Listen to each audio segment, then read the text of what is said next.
Donc après un panorama, donc ce matin plutôt très intéressant, tout en nuance sur cette jeunesse, nous allons maintenant nous intéresser à ce que lisent les jeunes, évidemment en lien avec les thématiques qu'on a vues plus tôt ce matin. Donc nous sommes ravis d'être en compagnie de Tom Lévesque, qui a eu la gentillesse d'accepter notre invitation. Tom, donc c'est pour votre livre et votre travail et sur les conseils avisés de mes collègues que votre livre a attiré notre attention. Donc ce livre, le voici. Donc il s'appelle Enquête d'un grand peut-être, guide de littérature ado, donc coécrit avec votre frère Nathan, qui est paru donc en décembre 2020 euh, aux éditions du même nom. Je vais vous laisser la parole donc pour vous présenter et présenter votre travail. On a hâte de vous écouter. Et puis donc les micros et les caméras sont coupés. Vous pourrez toutefois évidemment poser des questions à Tom sur le fil de conversation. Voilà, je vous laisse la parole, Tom. Merci beaucoup. Eh ben, merci beaucoup et merci pour l'invitation. Je suis toujours ravi d'échanger autour du guide et plus généralement de la littérature ado. Le but ce matin est de vous faire une sorte de panorama de la littérature ado et de se concentrer sur quelques thématiques et de vous fournir aussi à la fin une boîte à outils pour ceux qui connaissent déjà et veulent aller plus loin ou pour ceux qui découvrent et veulent un peu plein de ressources pour découvrir la littérature ado. Et tout au long, je vous présenterai aussi en effet ce qu'on a déjà publié avec Nathan et ce qu'on propose toujours aujourd'hui comme outil pour mieux naviguer dans cette littérature. Alors, juste pour me représenter, donc moi je suis donc Tom Lévesque. Je travaille avec Nathan. On a créé cette petite maison d'édition qui s'appelle les Éditions du Grand Peut-être, qu'on veut être comme un laboratoire de création et de promotion de la littérature ado. Donc pour l'instant, on a fait ces deux livres, Enquête d'un grand peut-être et enfin la carte, qui est donc une carte par un livre, qui reprend la liste des 100 incontournables qu'il y a dans le guide, mais j'en reparlerai juste après, et j'ai juste mis la couverture du livre que j'ai publié tout seul, qui s'appelle Et encore aucun moineau, qui pour le coup est de la poésie pour adultes. Donc je le plaçais juste là pour dire que mon autre casquette, outre l'édition, est de d'écrire. Et voilà, et je travaille aussi en tant qu'éditeur en freelance pour d'autres maisons d'édition, pour l'instant toujours pour les ados. Alors, pour commencer, moi, je voulais donner un peu notre définition de la littérature ado. Donc, avec Nathan, on utilise toujours le mot d'intensité pour définir la littérature ado. Parce que c'est vrai qu'on nous pose souvent la question, mais c'est quoi la littérature ado? Et que des fois, c'est difficile à définir parce que si on prend par la définition par exemple, l'âge des héros, c'est en effet souvent des ados qui sont en découverte d'eux-mêmes, en quête initiatique, que ce soit en imaginaire ou euh, en, dans des univers plutôt réalistes. Pour autant, c'est pas toujours le cas. Il y a parfois des personnages enfants, parfois des personnages adultes. Et nous, on aime beaucoup cette définition qu'avait utilisée Clémentine Beauvais, qui est donc une littérature de l'intensité. C'est la littérature des grandes premières fois et puis des dernières fois de l'enfance. C'est la littérature des sentiments qu'on ressent à l'adolescence qui sont toujours très intenses. Donc les histoires d'amour, les histoires d'amitié, les disputes avec ses frères et sœurs, avec les drames dans la famille, les drames dans le monde. Donc voilà, toute cette intensité qu'on ressent à l'adolescence, qu'on retrouve dans cette littérature, et qui fait aussi que du coup, on va aussi la lire quand quand on va la lire ado, mais on va aussi la lire quand on est adulte, parce que on retrouve ce qu'on a ressenti à l'adolescence, ou on continue de ressentir cette intensité tout le long de notre vie, et on aime retrouver cette intensité. Si vous en lisez, peut-être que vous vous reconnaîtrez dans ce sentiment, dans cette définition d'intensité. Euh, donc la littérature ado pour nous c'est une littérature de l'intensité et c'est une littérature aux frontières qui est un peu floue. Donc on le disait, je le disais voilà juste avant sur le fait que des fois on a du mal à définir exactement la littérature ado et c'est particulièrement vrai à ses marges. Donc ça va être vrai quand on passe des romans jeunesse aux romans ados. Il y a des romans qui vont être un peu sur les frontières Donc nous, l'exemple qu'on utilise tout le temps, c'est Toby Loveless de Timothée de Fontbelle. Donc c'est un très très beau roman donc de Timothée de Fontbelle, d'aventure, qui est lu un peu à tous les âges jusqu'à l'âge adulte. C'est un peu ces romans qu'on dirait familiaux, comme des Sauveur et Fils ou de Mario de Muraille, des romans qu'on partage un peu en famille. Néanmoins, on le classe en littérature junior parce que c'est un roman qui est plutôt destiné d'abord aux 10-12 ans et qui est en effet accessible dès cet âge-là et qui va peut-être moins transparaître de cette intensité-là. Et après, l'autre frontière très difficile à définir, c'est donc cette fameuse frontière de littérature ado et littérature young adult, jeune adulte. Donc ça, on y consacre un peu tout un chapitre dans, dans le livre parce la question derrière, c'est est-ce que derrière le mot young adult ou jeunes adultes, il y a une vraie nouvelle catégorie éditoriale? Alors la réponse est pas forcément, ça recouvre plutôt le fait que le public de la littérature ado est un public qui évolue comme en littérature jeunesse à chaque fois vite et qui a tendance à s'élargir. Il y a plusieurs raisons à ça, donc des raisons un peu sociologiques comme le fait que les études durent souvent plus longtemps, que en tant qu'ado, jeune adulte, on est souvent dépendant plus longtemps qu'avant de nos parents, financièrement notamment. Donc il y a une espèce d'âge adolescent qui s'étale, euh, qui fait qu'il y a plein de catégories différentes d'adolescents et de jeunes adultes, qu'ils soient voilà en études, déjà en train de travailler, apprentis, dépendants ou pas, qui fait que les intérêts, notamment thématiques, vont être très divers. Et l'autre raison, c'est que les frontières du côté de la littérature adulte bougent elles aussi, et que le lectorat adulte s'intéresse maintenant à la littérature ado, ou en tout cas l'assume, et du coup fait qu'on va aussi essayer d'attirer ce nouveau public et de répondre un peu à cette nouvelle frontière qui est de plus en plus floue. Moi, j'en discutais l'autre jour avec un autre éditeur. C'est vrai qu'en ce moment, c'est assez, euh, c'est le secteur de la littérature ado est de plus en plus haut en âge. Et c'est vrai qu'on perd peut-être la tranche d'âge vraiment ado 12-15, on va dire. Et on a beaucoup, beaucoup de propositions jeunes adultes, donc qui vont être de 15 à 25 ans. En gros, voilà, à partir de 15 ans, et puis ensuite, de manière générale, lu par tout le monde. Donc bon, c'est intéressant de voir ça et de voir comment peut-être les éditeurs vont répondre à tout ça. Euh, voilà. En tout cas, j'ajouterais aussi que peut-être derrière jeunes adultes, young adults, il y a une certaine catégorie de livres euh, qui est qui est un peu définie par des succès de littérature jeunes adultes qu'il y a eu et qui ont un peu défini le genre. Donc qui va être Hunger Games, Twilight, donc beaucoup des romans un peu page-turner, donc dont on tourne les pages vite, avec de l'imaginaire souvent, mais pas que. Ça va être aussi des romans comme ceux de John Green, Nos étoiles contraires, ou de Adam Silvera, et ils meurent tous les deux à la fin. Et voilà, il y a une notion un peu de page-turner et de peut-être de scénario plus à l'américaine.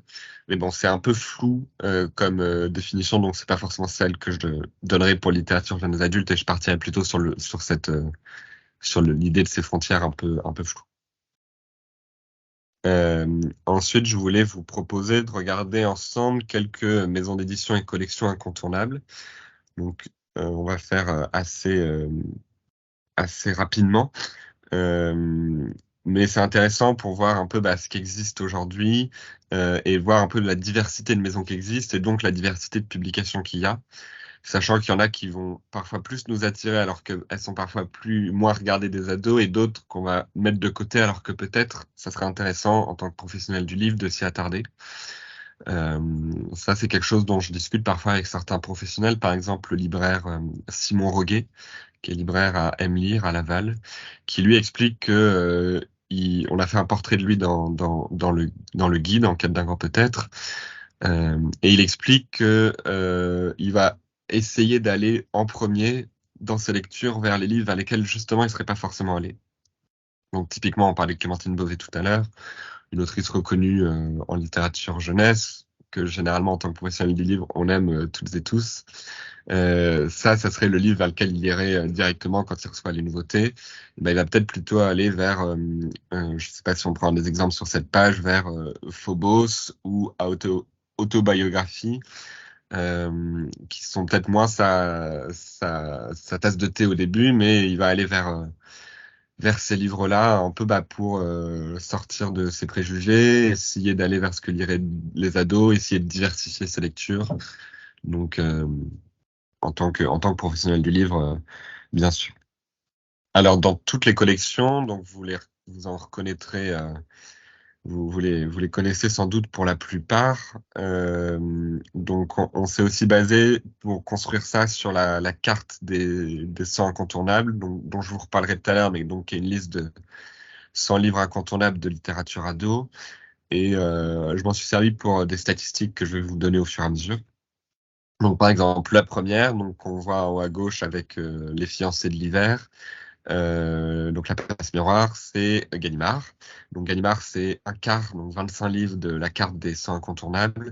C'est évidemment une maison d'édition incontournable en littérature jeunesse et en littérature ado, puisque c'est une des premières qui a vraiment commencé à publier la littérature ado quand la littérature ado est arrivée en France à la fin, en gros à la fin des années 80. Donc à la base avec sa collection Page Blanche, donc là aujourd'hui avec beaucoup de collections. Dans le même acabit, il y a l'école et loisirs juste à côté. Donc là, on a mis Oh Boy. Donc évidemment, avec plein d'auteurs et autrices incontournables aujourd'hui, comme Marion de Muraille, qui, je sais plus elle a combien de livres sur la carte, mais est l'autrice qui a le plus de livres sur notre carte des 100 incontournables. Mais voilà, des noms que vous connaissez, hein, Cécile Morgenstern, Marie Desplechin, bref, tout plein d'autrices et d'auteurs. Aussi parce que c'est l'autre collection qui était Medium, donc la collection ado de l'école des loisirs est l'une des premières collections aussi. Elle est apparue à la fin des années 80 avec Geneviève Brisac et voilà. La troisième collection que j'ai mise là, c'est Exprime de Sarbacane. Donc, l'école des loisirs a 14 titres sur notre carte. Là, Sarbacane en a 12. C'est une collection qui est parfois moins connue du grand public, encore que pendant un temps, les ados, mais notamment blogueurs, elle étaient très friands de cette collection. C'est une collection qui est surtout très défendue donc par les professionnels du livre, libraires, bibliothécaires, etc. Et dans lequel il y a eu plein d'auteurs et d'autrices aujourd'hui incontournables qui ont été lancés par Thibaut Bérard à l'époque, qui maintenant a cédé sa place à Julia Thévenot à la direction de la collection. Donc voilà, Marion Brunet par exemple, on citait tout à l'heure Clémentine Beauvais. Voilà, c'est des autrices qui ont été, même si elles avaient peut-être parfois publié ailleurs, ont été un peu révélées par Exprime et ont publié des romans aujourd'hui incontournables. Donc dans le désordre, je vous le conseille très fortement. C'est une maison d'édition qui est plutôt réputée aussi pour des romans aux thématiques assez fortes, comme dans le désordre, voilà, qui est un roman sur des ados qui font un squat et puis ensuite des manifs. Enfin, je vous fais un résumé un peu grossier, mais voilà, c'est un super roman. Juste après, donc j'ai mis PKJ. Donc là, il y a une dizaine de titres sur la carte des 100 incontournables. C'est une littérature ado, pour le coup, très populaire. Donc là, avec Hunger Games, je sais pas ce qu'il y a dans les exemples les plus récents, mais ils ont aussi la collection Push, Pocket Jeunesse, où ils récupèrent beaucoup d'autres grands succès de littérature ado comme Phobos qu'on voit sur la ligne d'en dessous. Voilà, c'est une collection à suivre parce que pour le coup très suivi des ados et du grand public, des romans assez mis en avant sur les réseaux sociaux. Ça va être parmi eux des romans qu'on va beaucoup voir sur Instagram, TikTok. On reviendra sur TikTok plus tard. Ensuite, on a Le Rouergue, Le Rouergue qui va un peu avec tout son groupe. Donc Le Rouergue appartient au groupe Actes Sud. Dans le groupe Actes Sud, il y a Actes Sud Jeunesse, Helium, Le Rouergue, Cambourakis. Voilà, il y a beaucoup de maisons d'édition. Thierry Magnier. jeunesse et ado. Donc, c'est des maisons assez suivies aussi par les professionnels du livre, avec une littérature qui se veut assez exigeante, plutôt engagée aussi. Donc, on pourrait mettre un peu près d'un Sarbacane. Donc, le Rouergue a révélé des auteurs comme là, Guillaume Guéraud, Stéphane Servant, enfin, voilà, tout plein d'auteurs qui sont aujourd'hui aussi très lus et défendus en littérature ado et qu'on vous conseille aussi très fortement. Alors après, on a mis Hugo Roman, qui est absente pour le coup de la carte des incontournables, mais qu'on a mis parce que c'est un peu la maison d'édition de romance. Donc avec Hugo Roman New Way, là c'est vraiment pour les ados et jeunes adultes, parce qu'ils ont aussi d'autres collections qui sont aussi lues par les jeunes adultes, mais qui leur sont pas forcément destinées à la base.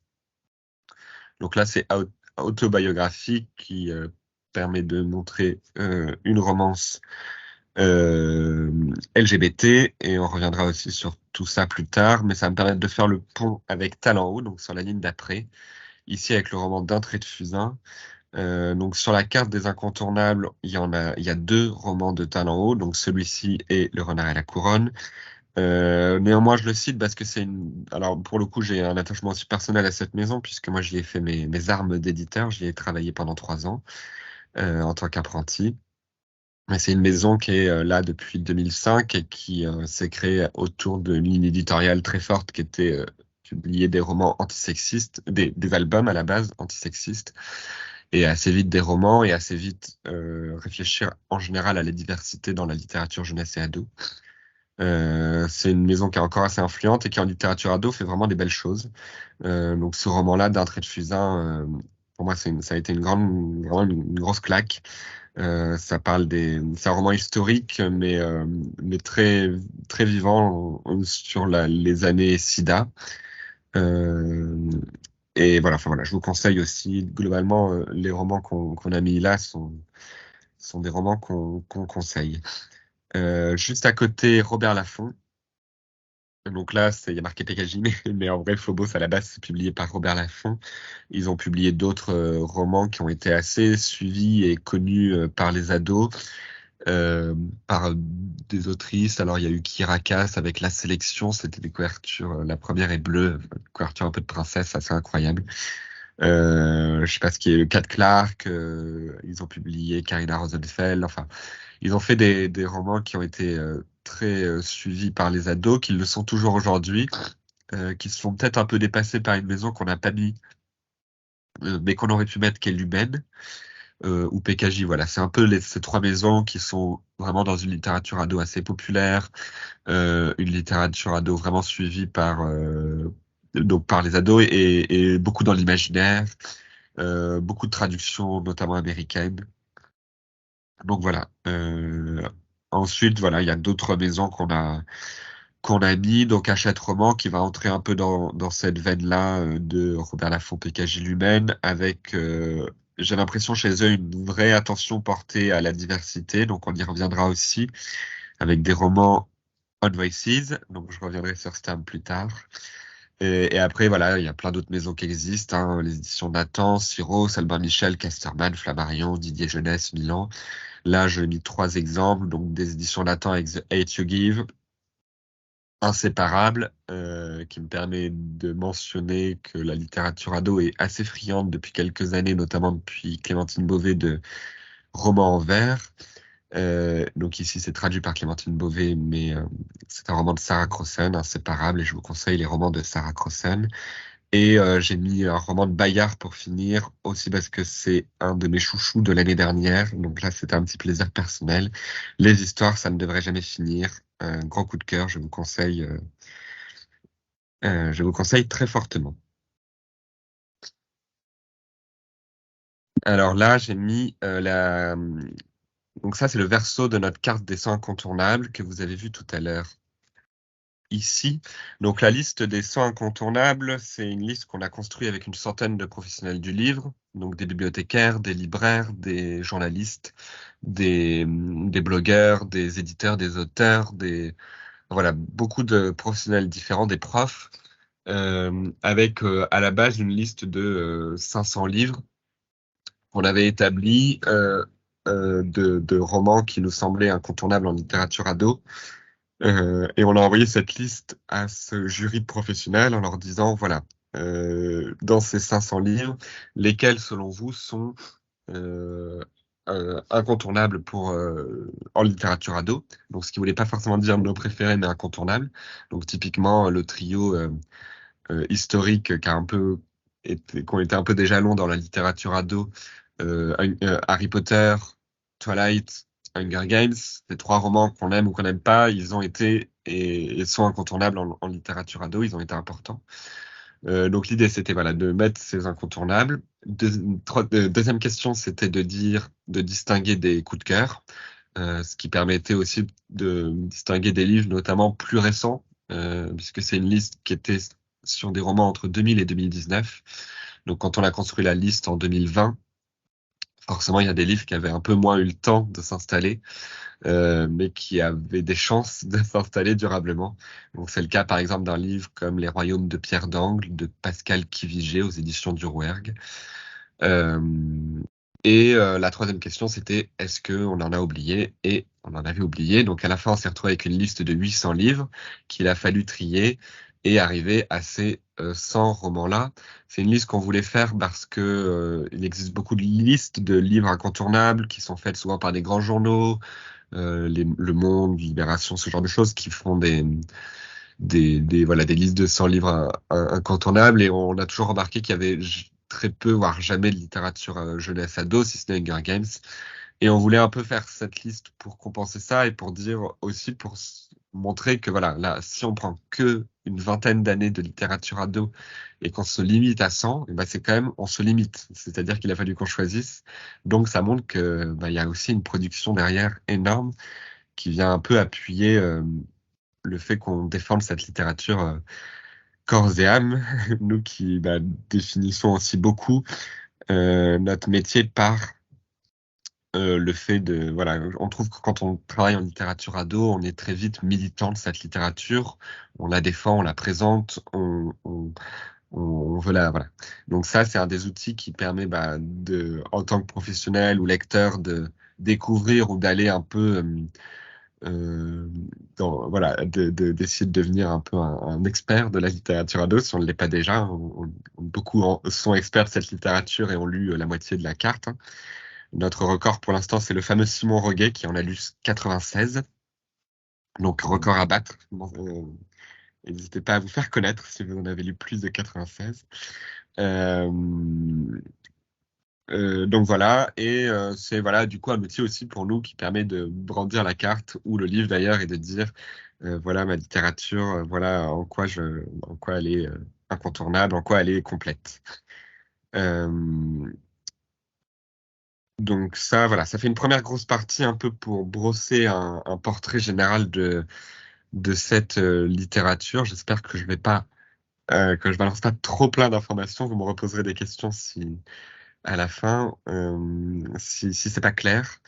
Là, je vais partir sur une deuxième partie de la présentation qui va toujours permettre de cerner et de définir la littérature ado, mais qui va se concentrer sur deux choses. Donc à la fois sur les genres littéraires, je vais en pointer quelques-uns qui aujourd'hui sont peut-être assez lus, et sur ensuite tout ce qui est les thématiques, et notamment le lien entre la littérature ado et le monde, et qui nous permettra en fin de présentation, avant de parler de la boîte à outils dont je vous parlais au début, de faire un focus sur tout ce qui est diversité, on voices, donc les gros mots anglais que je prononçais tout à l'heure. Et voilà, on fera un petit focus à la fin là-dessus. Donc nous, la littérature ado, un peu pour finir les présentations que je faisais tout à l'heure, le dernier terme qu'on utilise pour la définir, c'est que c'est une littérature complète. C'est-à-dire que c'est pas un genre littéraire, mais c'est vraiment une littérature, puisque c'est composé de tout plein de genres littéraires qui sont ceux que compose aussi la littérature générale, donc pour les adultes. Donc voilà, un exemple de plein de genres littéraires qui sont présents en littérature ado: la romance, le thriller, la fantasy, l'horreur, l'historique, le fantastique, la science-fiction, le réalisme, l'aventure, l'espionnage, le réalisme magique, la comédie, la dystopie, le merveilleux, le polar, le roman noir, Bref, la liste est évidemment pas complète, mais c'est pour montrer que la littérature ado est composée de tous ces genres littéraires. Euh, ouais, donc j'ai pas fait de diapositive pour ça, mais donc on peut se concentrer sur quelques-uns des genres qui sont aujourd'hui assez présents en littérature ado et que vous avez peut-être vu dans la production si vous vous y intéressez ou que vous verrez peut-être dans les mains des ados ou dans les rayons si vous commencez à vous y intéresser.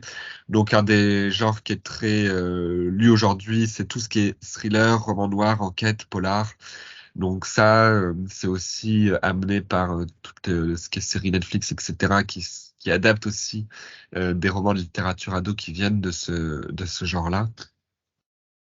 Donc il y a des romans comme Kiman, voilà, des choses comme ça, où ça va être vraiment de l'enquête, ou alors on va aller plus dans le thriller, roman noir, donc il y a des choses comme, j'ai perdu le nom tout d'un coup, L'incendie, je crois, si je me trompe pas, chez Albin Michel, qui vont un peu explorer le côté psychologique voilà, vraiment le côté thriller psychologique. Donc ça, c'est un des genres très présents en littérature ado. Une des choses un peu incontournables qui est un peu au cœur de TikTok aujourd'hui, c'est le fameux romantasy. Vous avez peut-être vu passer ce terme. Alors, il s'avère que maintenant, c'est un terme qui a été déposé par la marque, justement, Hugo Roman, donc on est logiquement plus censé l'utiliser. Euh, mais en gros, c'est le mélange entre romance et fantasy.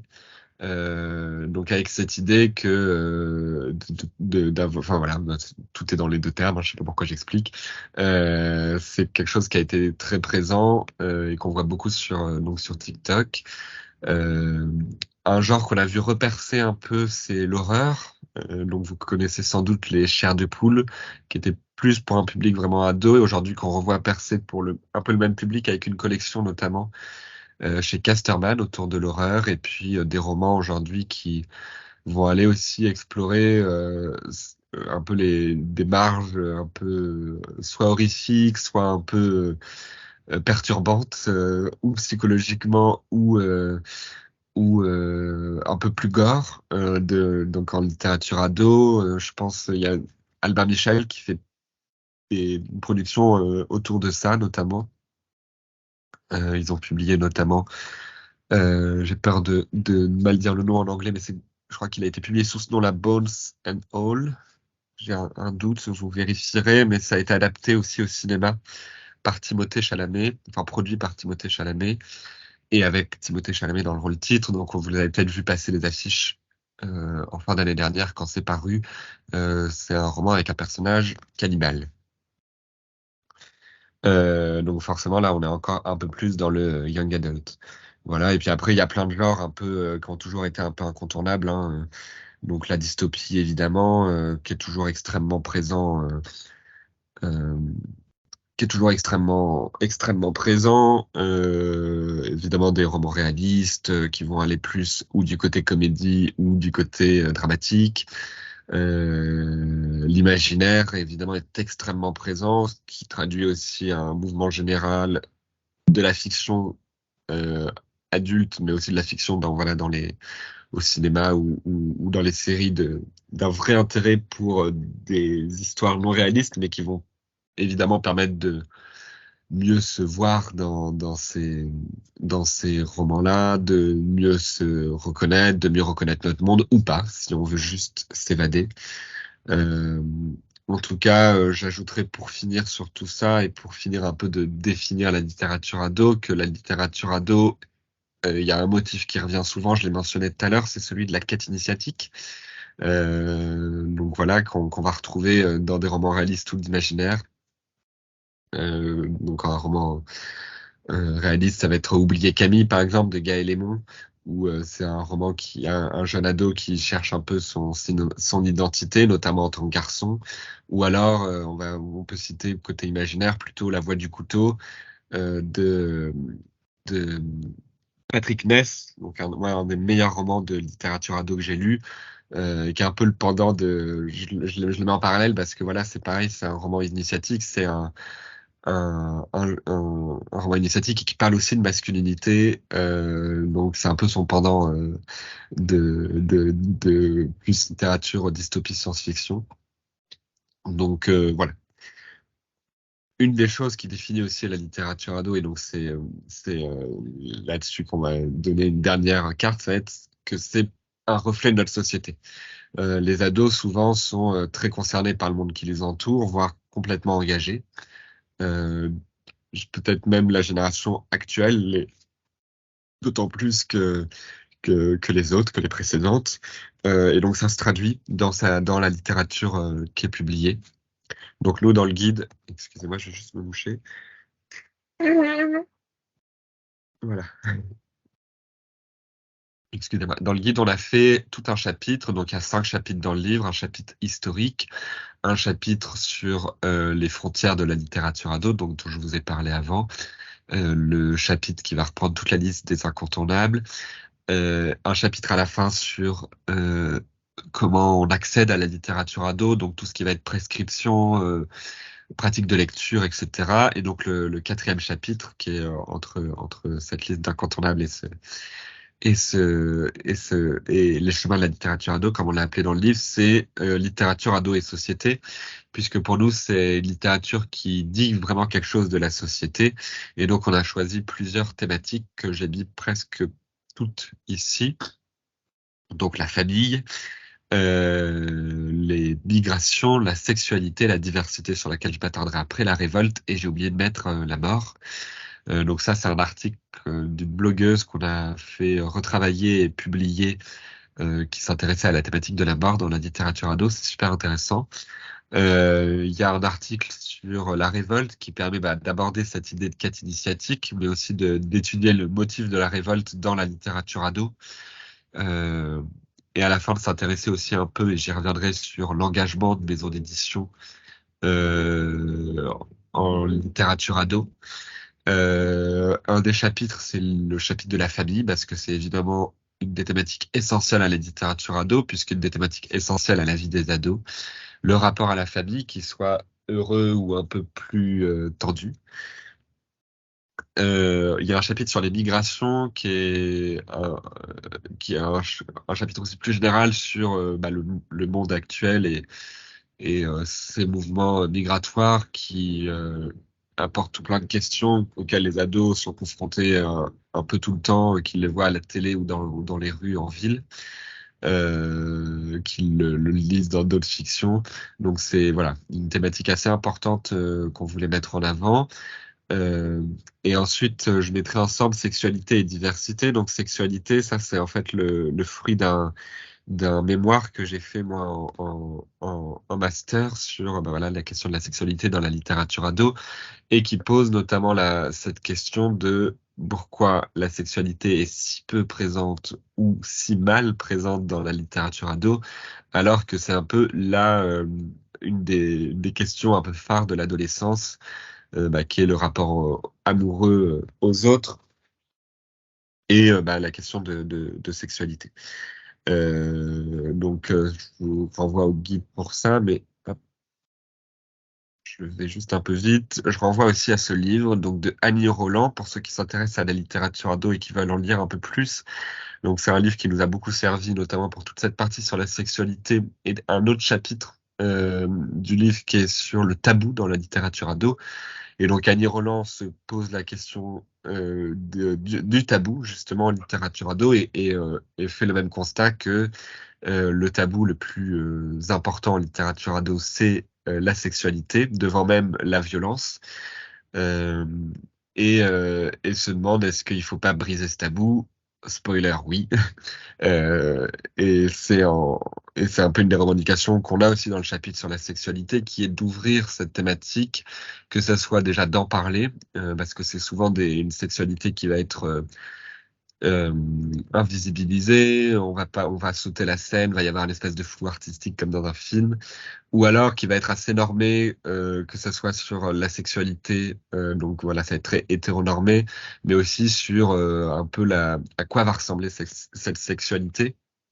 Donc soit elle est idéalisée, un peu fantastique, enfin fantastique dans le sens, voilà, tout est beau, tout est lisse, tout est parfait, alors que nos premières fois ressemblent souvent à des ratés, ou si ce n'est des ratés, on rigole, on va s'empêtrer dans un jean, nos clés vont tomber. Donc voilà, on mentionne aussi des romans qui viennent bousculer ces lignes-là.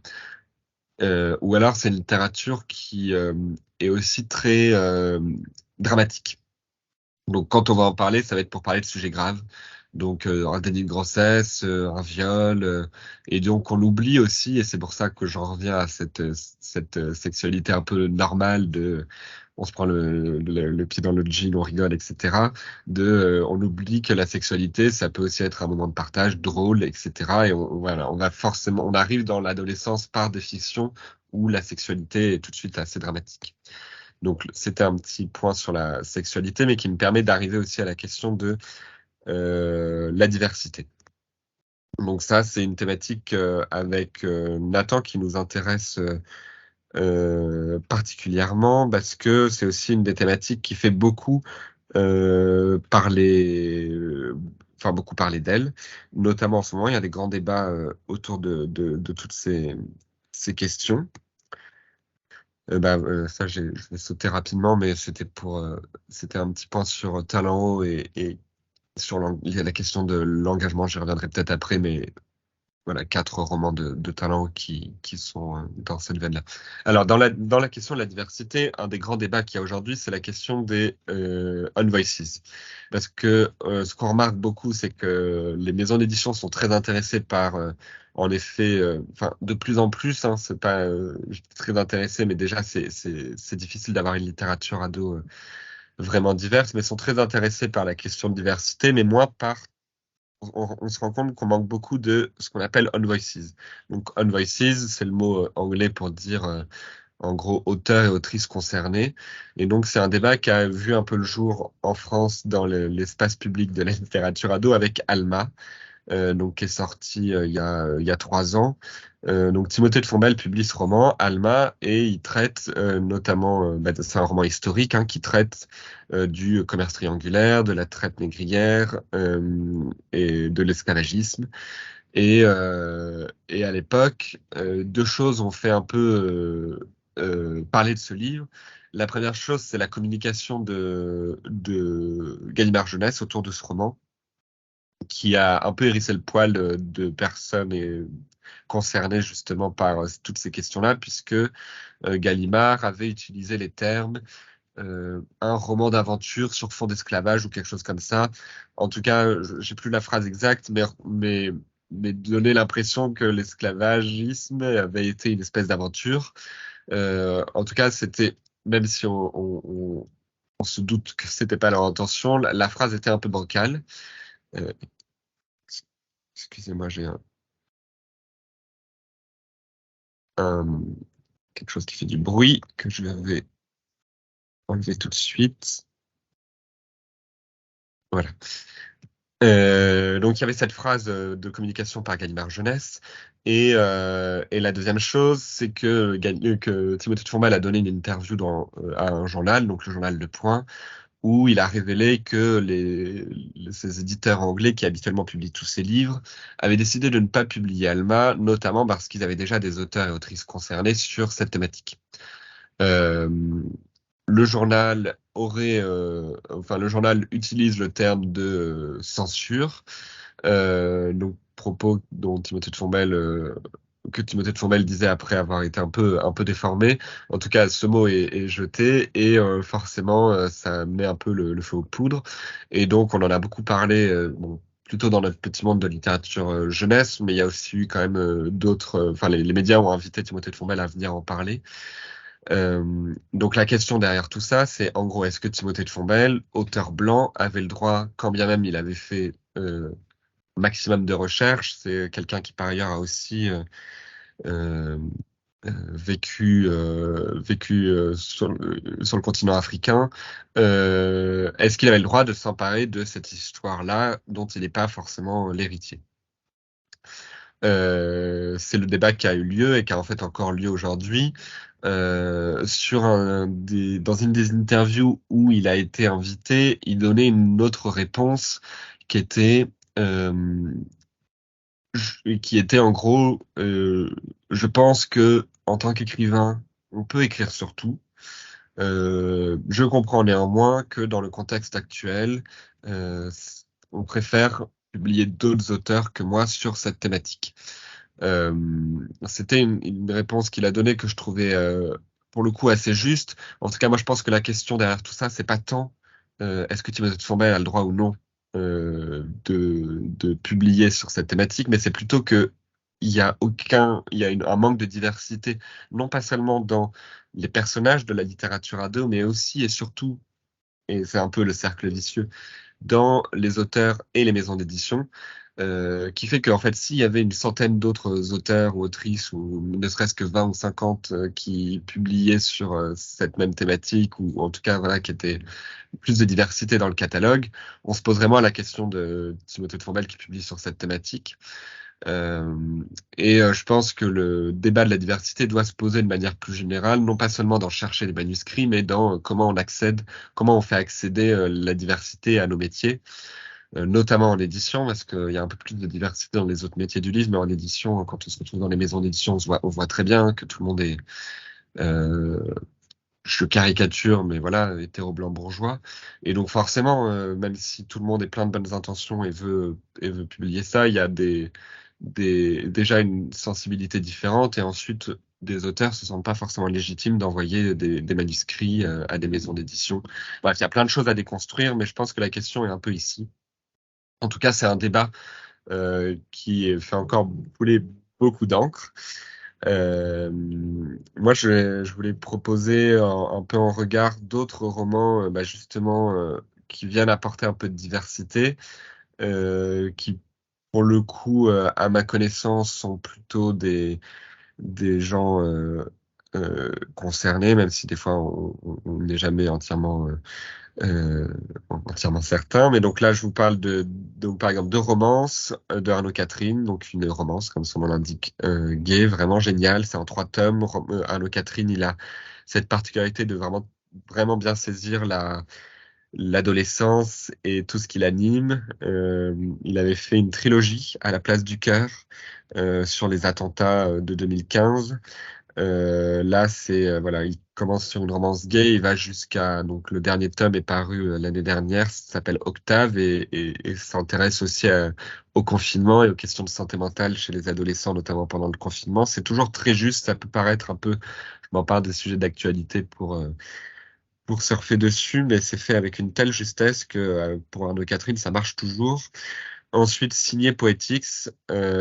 Donc là, c'est l'histoire d'une jeune adolescente qui va s'emparer du slam et de la poésie pour se trouver sa voix et s'exprimer.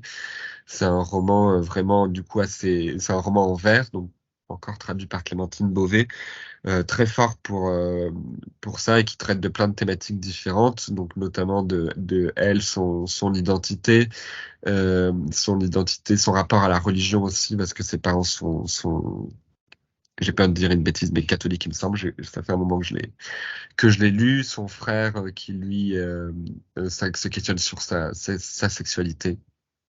Et c'est un très très très très beau roman. C'est pas ma faute, donc d'Anne-Fleur Multon et Samantha Bailly. Donc là, c'est vraiment un thriller qui, en gros, une jeune héroïne va partir à la recherche de sa youtubeuse préférée qui a disparu.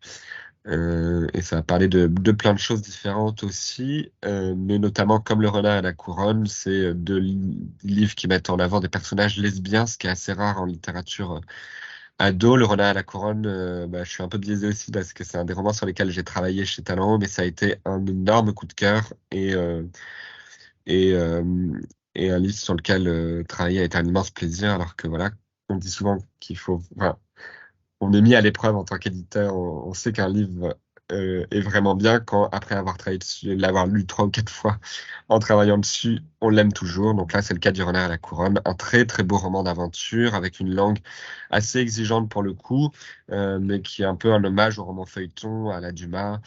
Voilà, très très beau roman on va suivre une héroïne sur 10-15 ans de sa vie à travers toute l'Europe, notamment baltique et centrale. Donc je conseille je conseille très fortement aussi. Et donc sur la question de la sexualité, je peux mentionner la collection L'Ardeur, qui est une collection qui veut proposer aux ados des romans érotiques. Donc c'est une collection qui est assez difficile à vendre, hein, parce que forcément on vend ça. Les ados, est-ce qu'ils vont acheter ça devant leurs parents? Les parents, est-ce qu'ils vont acheter ça à leurs ados? Donc c'est une collection qui est néanmoins assez présente en médiathèque. Je pense que c'est un peu le meilleur endroit pour que les ados puissent s'en emparer un peu comme ils le veulent et peuvent. Et voilà, une belle collection de romans érotiques, avec notamment Queen Kong. Donc c'est aussi des romans qui abordent de manière plus générale des romances et des thématiques un peu fortes, quoi. Donc là, Queen Kong a eu la pépite d'or au Salon de Montreuil en 2021. Euh, voilà, donc quelque chose qu'on n'a pas eu trop le temps d'aborder, on y reviendra après si ça vous intéresse, mais c'est qu'après je veux faire la boîte à outils, c'est la question des sensitivity readers, donc des lecteurs sensibles, des lecteurs qui vont proposer des relectures professionnelles sur des thématiques précises, un peu pour venir combler des manques qu'on aurait en connaissance ou en expérience d'une thématique, comme bah voilà, si on n'est pas LGBT mais qu'on écrit des personnages LGBT, si on n'est pas noir mais qu'on écrit un personnage noir. Donc c'est encore un autre débat en littérature ado et jeunesse aujourd'hui. On peut y revenir. Pareil, on peut revenir sur toute la question diversité and voices. Si c'était pas très clair, comme je vais un peu vite, mais si ça vous intéresse, je vous conseille ces 4 comptes Instagram qui peuvent voilà continuer de creuser le débat et de vous apporter des connaissances ou des suggestions de livres pour si ça vous intéresse.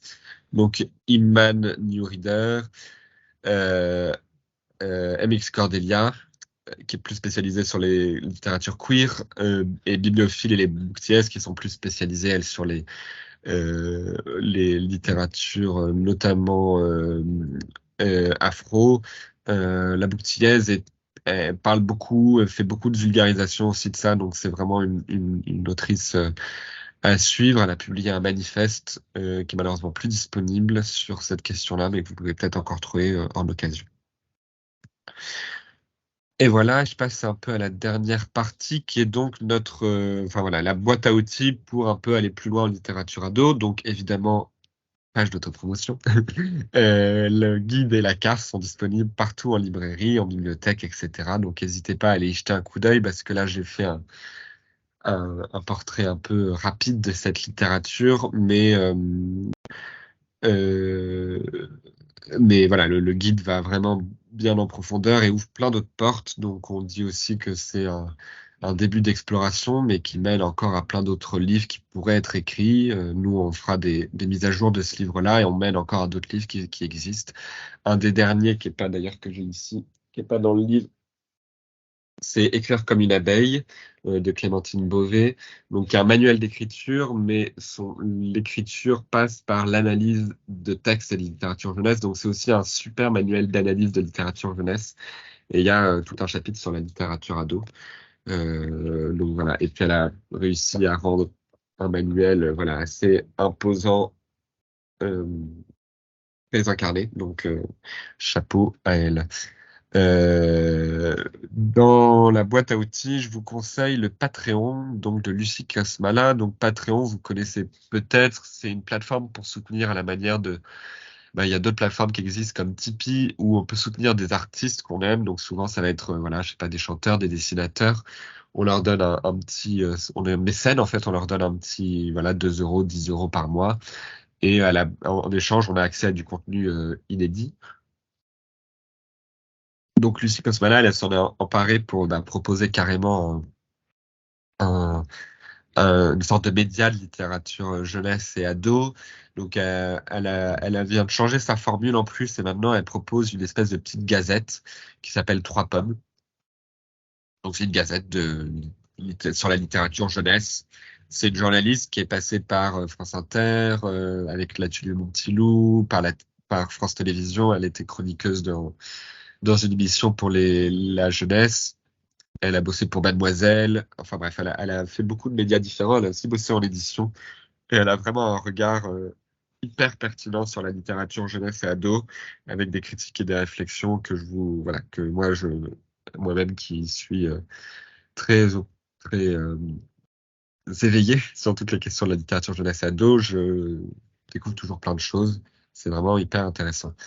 Deux associations incontournables aussi que vous connaissez peut-être déjà, donc notamment Lecture Jeunesse, qui publie la revue Lecture Jeune, donc revue trimestrielle sur la littérature ado et les pratiques de lecture des jeunes. C'est vraiment une revue passionnante qui est un peu, voilà, qu'on aurait pu peut-être faire un guide de littérature ado s'ils condensaient tous leurs numéros, ça serait vraiment une mine d'or. En tout cas, tous leurs numéros sont une mine d'or, donc je vous conseille. Et évidemment, l'association du SLPJ qui organise le Salon du Livre Jeunesse de Montreuil, qui organise aussi un parc d'attractions littéraires pour la jeunesse au moment de partir en livre l'été, mais qui a aussi une école de formation où vous pouvez vous former notamment en tant que voilà prescripteur de littérature jeunesse et ado, mais voilà, il y a aussi Kibookin qui propose des sélections de livres, donc pour un peu avoir des idées et suivre un peu l'actualité, c'est vraiment très bien. Ceux qui organisent le prix des pépites, il y a un annuaire de l'édition, enfin voilà, il y a plein de ressources sur leur site que je vous conseille d'aller voir si vous ne l'avez pas déjà fait. D'autres comptes Instagram à suivre, alors avec des profils un peu différents. Donc Lamaromo, qui est un peu le blog incontournable de littérature jeunesse, qui publie beaucoup, si ce n'est tous les jours, des chroniques, des interviews croisées où des auteurs posent des questions à d'autres auteurs. Donc vraiment un blog incontournable. Sophie Lee, qui vit entre la Belgique et le Canada, qui du coup a aussi toute une proposition québécoise, mais aussi bah voilà, tout à fait française, qui est hyper intéressante. Elle anime des ateliers, des formations aussi, et elle est pleine d'idées pour promouvoir la littérature jeunesse et notamment ado. Euh, Elle propose notamment à chaque rentrée littéraire une carte des métros, donc où elle classe à la rentrée littéraire d'hiver, à la rentrée de septembre, elle classe tous les romans ados qui sont sortis par genre sur une carte de métro et elle a résolu ce truc qui était difficile pour nous, pour la carte des incontournables, des fois des listes difficiles à classer. Donc, bah, forcément, avec des lignes de métro, elle est fait croiser sur plusieurs lignes de métro. Et ensuite, deux autres comptes. L'ado accro au livre. Donc, il est plus ado, il a marqué 17 ans. Maintenant, il est en première année d'études, donc il a 18 ans. Mais c'est un peu le plus jeune de la blogo à être assez suivi. Plein de conseils intéressants, même s'il est un peu moins actif dernièrement, comme il a fait ses études. Et la star de la littérature ado sur les réseaux sociaux, qui a dépassé les 100 000 abonnés sur YouTube et qui est très suivi aussi sur Instagram et TikTok, c'est Le Souffle des mots, que vous connaissez aussi peut-être déjà et qui est intéressante. Elle anime aussi des ateliers de BookTube, si vous voulez l'inviter aussi.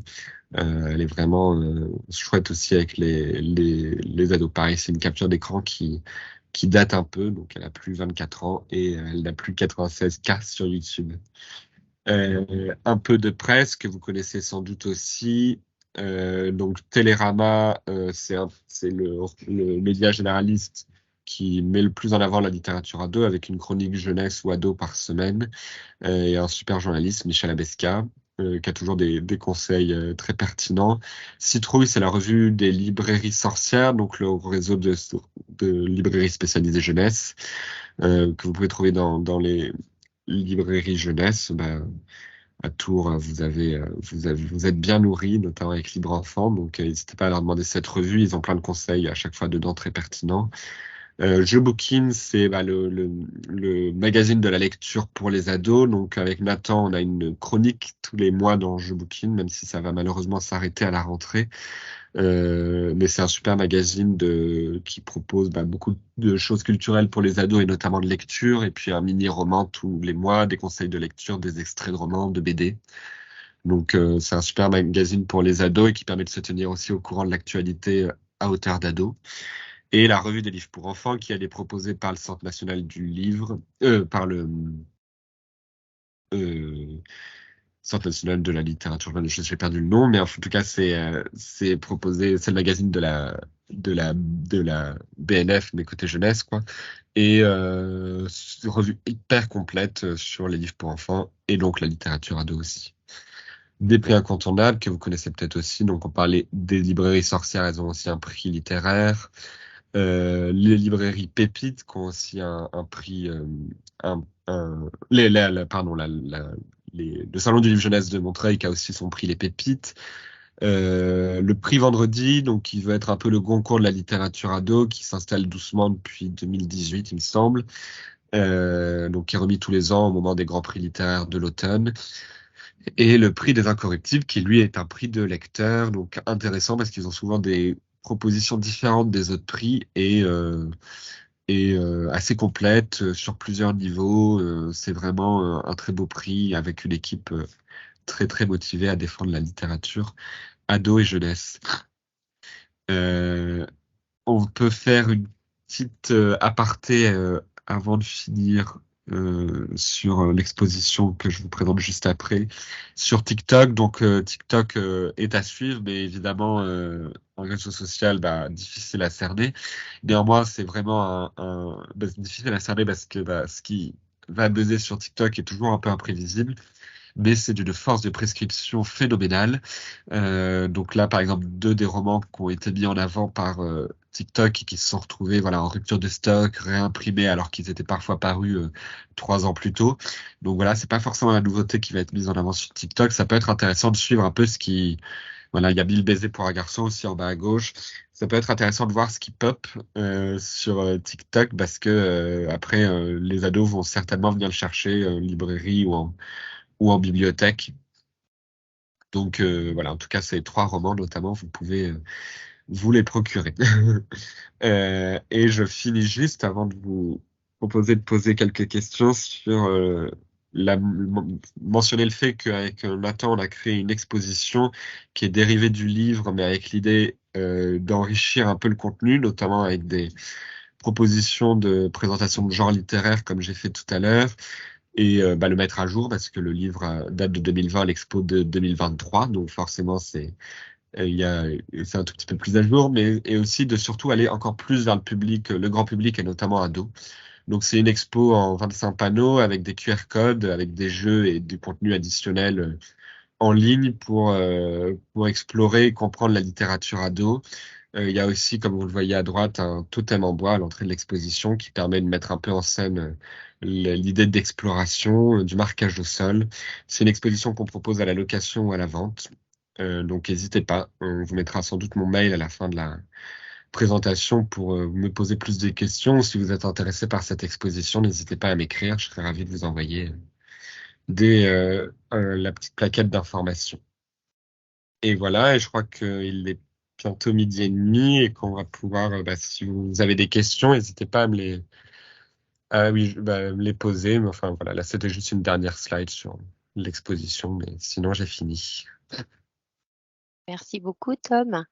Donc, pas de questions pour l'instant. N'hésitez pas à utiliser le fil de conversation pour poser vos questions.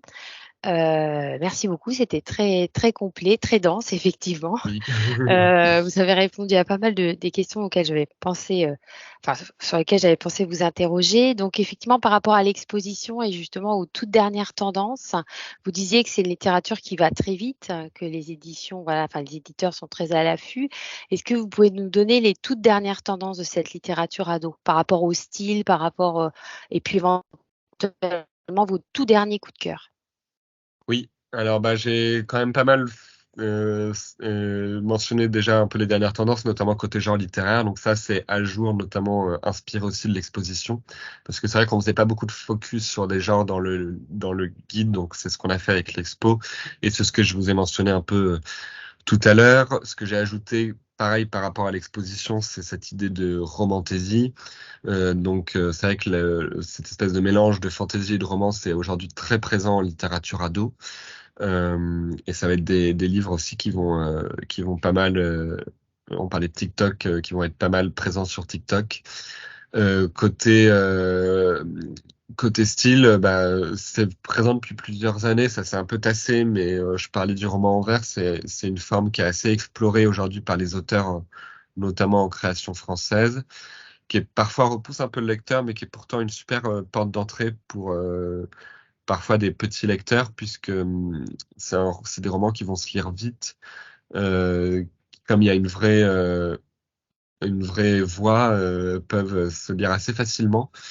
Donc pour ça, moi je conseille celui que je mettais tout à l'heure, En apnée, de Meg Graham, c'est une autrice irlandaise. Ça a été traduit par Eileen Mancho, qui est une autre autrice de littérature ado. C'est un roman très court, donc en vers, donc il se lit très vite, sur une jeune fille qui, en gros, elle est amie avec une fille qui s'appelle Chloé. Mais pour cette amie, elle ressent des choses dans le ventre, voilà, on comprend assez vite en tant que lecteur qu'elle est amoureuse, mais elle la comprend pas tout de suite et elle va essayer de comprendre ce qu'elle ressent, notamment parce que elle a jamais su qu'elle avait le droit d'être amoureuse d'une fille. Et c'est un vraiment très très beau roman, vraiment à fleur de peau et très accessible, donc je vous conseille vraiment celui-ci. Euh, Après, dans mes derniers coups de cœur, est-ce que je l'ai là? Oui. Pareil, en littérature plus réaliste, il y a Souffle de Oriane Charpentier. Alors, Oriane Charpentier, moi, c'est une autrice que j'adore. C'est plus donc pour les lecteurs et lectrices qui vont être adeptes de littérature réaliste. Elle a une écriture extrêmement sensible, très proche de l'adolescence, mais vraiment dans ses failles. Et c'est vraiment toujours hyper fort et hyper doux, hyper beau. Donc, son dernier est aussi un exemple de ça. Alors, est-ce que j'ai d'autres conseils plus en imaginaire? Je suis en train de réfléchir. Euh, je suis en train de réfléchir à la question. Dans ceux que je vous mentionnais tout à l'heure,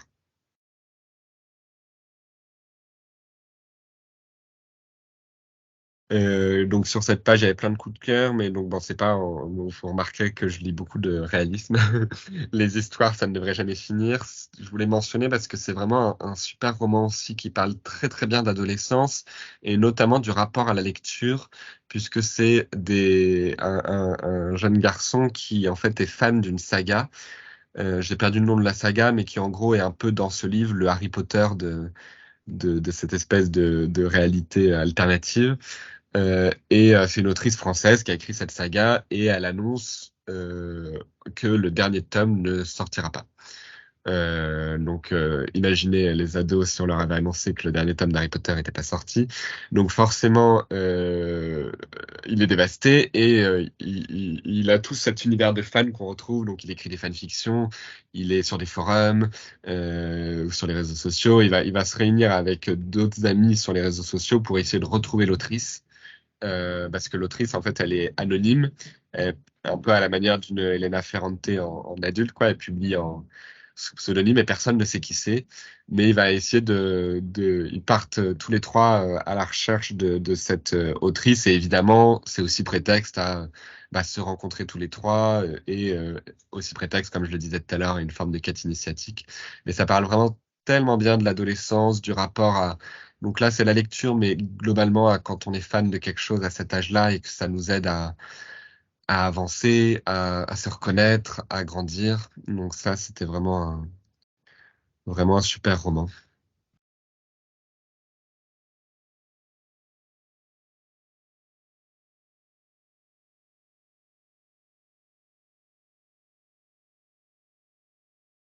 Je sais pas s'il y a d'autres questions.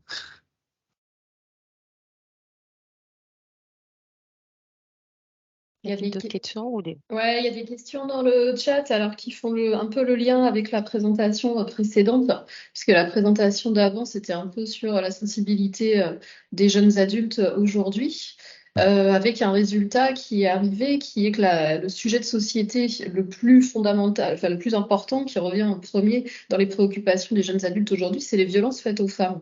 Et Mm. quelqu'un dans le chat, du coup, fait le parallèle avec le succès de la dark romance qui est du Mm. coup un peu paradoxal par rapport à ça. Donc, je ne sais pas si vous avez une explication, un constat ou autre. Euh, bah, attendez. Euh, Alors moi, je suis pas bien connaisseur de la romance et de la dark romance, donc je mentionne juste ça pour dire que je vais avancer avec un regard personnel, mais qui est pas ultra fouillé, renseigné. Je pense que ce qui est intéressant dans la dark romance, c'est que de toute façon, c'est des choses qui ont quand même assez souvent existé. Et je pense que dans dark romance, il y a un peu tout et il y a un peu tout et rien aussi. Et que du coup, il y a des romans qui peut-être sont dans ce genre-là, mais ça veut pas dire que dark romance, c'est empreint de clichés. C'est même souvent dans les marges, on l'a vu en littérature ado, mais aussi dans les marges, dans ces genres-là, un peu ces sous-genres littéraires qu'on va considérer comme pas de la littérature, que finalement, des fois, on va avoir des avancées. Néanmoins, comme je disais, comme je connais pas assez bien, je saurais pas forcément mentionner euh, voilà, affirmer par des titres mes propos, mais je pense il y a des titres qui sont pas dans les clichés qu'on pourrait penser quand on passe en dark romance. Néanmoins, c'est vrai qu'en littérature ado, comme dans toutes les autres littératures, c'est une littérature où on va retrouver plein de clichés et puis de choses problématiques. Donc c'est pour ça que moi je parle beaucoup aussi de tous ces livres de diversité qui vont être bien écrits, positifs, parce que on a besoin de ça aussi pour venir donner des contre-modèles. Je pense que néanmoins la dark romance, que ça révèle plus de l'adolescence, c'est que, comme je disais tout à l'heure, c'est la sexualité qui est hyper importante aujourd'hui, qui est toujours importante pour les ados. Et donc, c'est des livres qui vont leur permettre aussi d'explorer ce qui est de l'ordre du fantasme, de l'ordre euh, de l'exploration de soi. Donc forcément, ça passe aussi par un peu les franges de ces fantasmes et par des choses plus ou moins inavouables. Donc, ce qui est intéressant aussi, en fait, qu'ils le fassent aussi par la littérature, parce que ça va toujours être mieux que des images qui vont pas forcément leur être destinées et qui sont parfois violentes. Néanmoins, c'est sûr qu'il y a un peu un paradoxe aussi là-dedans. Il y a plein de romans qui existent sur, en effet, tout ce qui est euh, violence faite aux femmes, etc. Euh, Moi, je pense que ce qui est intéressant aussi de leur présenter aux ados, c'est justement, comme on disait tout à l'heure, des romans aussi qui vont aborder positivement toutes ces questions-là, notamment de sexualité, pour venir pour leur ouvrir d'autres possibles, et leur montrer enfin voilà, ouvrir leur champ des possibles, quoi. Donc, mais il y a plein de productions aussi qui commencent à arriver plus dans cette veine-là, donc heureusement. Je sais pas si ça répond bien à la question, mais je suis d'accord, il y a un paradoxe, mais l'adolescence est fait de paradoxes. Il y avait aussi une question, parce qu'en fait, mon fil d'actualité ça se mettait pas à jour, donc c'est pour ça que je n'avais pas de question. Ah, d'accord. Il y a une personne qui a posé la question sur les genres littéraires. Oui. Effectivement, en théâtre et en poésie, est-ce qu'il y a une production importante et intéressante pour les ados? Oui. Alors, la poésie, ça arrive doucement, et ça, j'en suis le premier avis.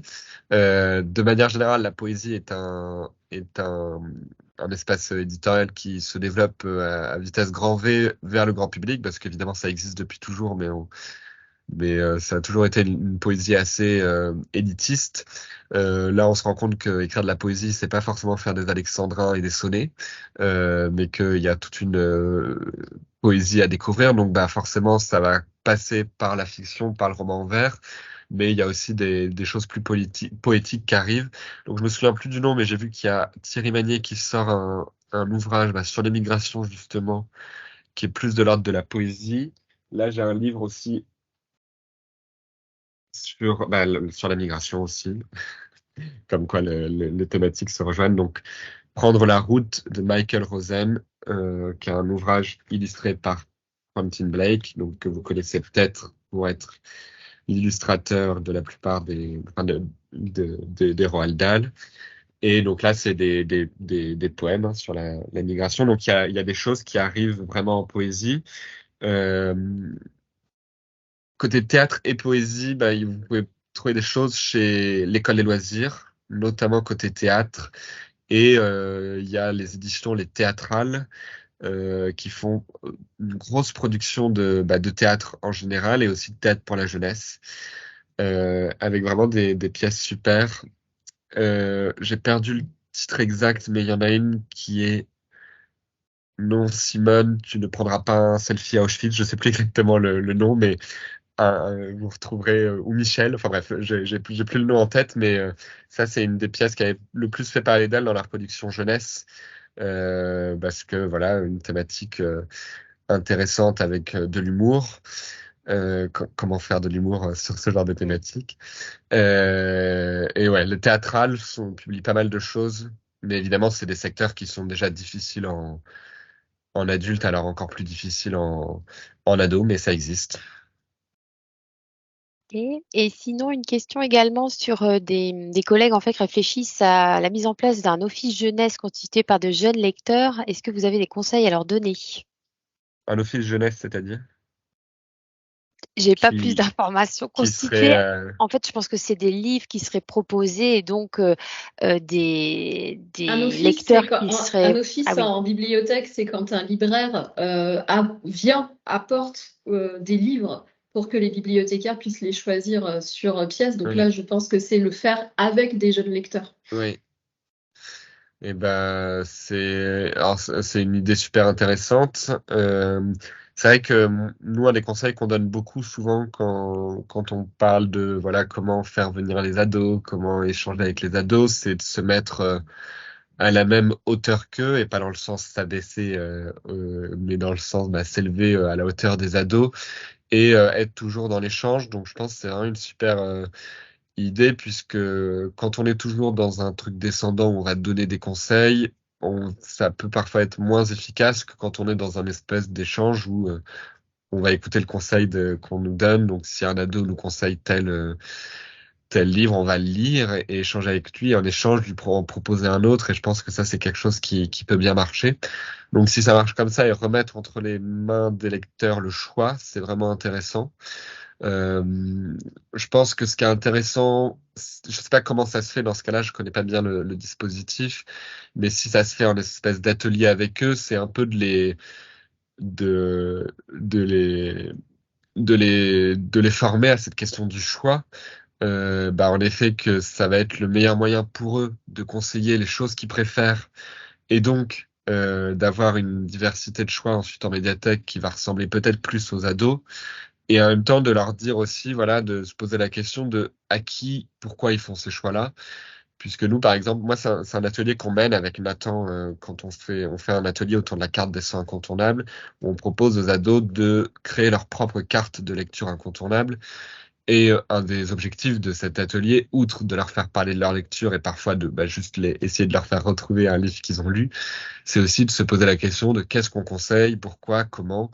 Donc voilà, est-ce qu'on met que notre livre préféré ou est-ce que on va essayer d'aller toucher ces ados parce qu'en fait on sait que cette thématique-là elle parle aujourd'hui, parce que ça c'est un livre qui va peut-être moi m'a pas plu, mais je sais qu'il va parler à d'autres ados. Enfin, et ça va être essayer de leur faire parler autour de cette question-là. Je pense que c'est intéressant et après avec eux de construire une diversité de choix, mais ça j'imagine que c'est déjà prévu quoi sur que ce soit BD, manga. Nous ce qu'on fait beaucoup aussi, c'est qu'on essaie de leur faire parler de ce qu'ils lisent, qui est pas forcément considéré comme de la lecture mais qu'en est, notamment tout ce qui est en ligne, donc les webtoons pour la BD en ligne, mais tout ce qui est Wattpad, etc., qui est de la fiction en ligne. Et ça, je pense que c'est intéressant de valoriser aussi ces lectures-là. Donc forcément, en bibliothèque, il va pas y avoir ça, puisque va pas y avoir enfin voilà. Mais peut-être que je sais pas comment ça marche en bibliothèque, si vous avez des abonnements à ce genre de choses, s'il y a des manières de mettre à disposition ce genre de contenu, peut-être que ça, c'est quelque chose à réfléchir avec les ados s'ils sont friands de ces lectures-là et qu'ils ont envie de les conseiller. Je sais pas si ça répond très bien, mais je trouve que c'est une super idée.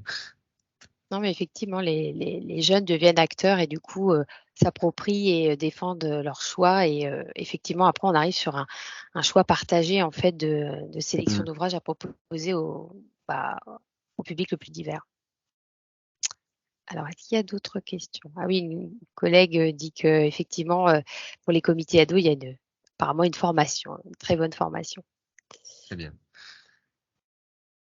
Éventuellement d'autres questions?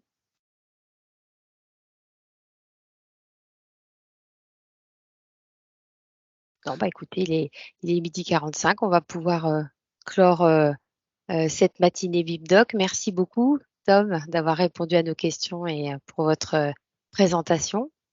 Avec plaisir. Ben, merci à vous. Et du coup, si vous voulez m'écrire pour échanger ou pour demander d'autres informations, mon mail c'est tom@ungrandpeutêtre.com. Voilà, n'hésitez pas. Je suis toujours ravi de parler littérature ado.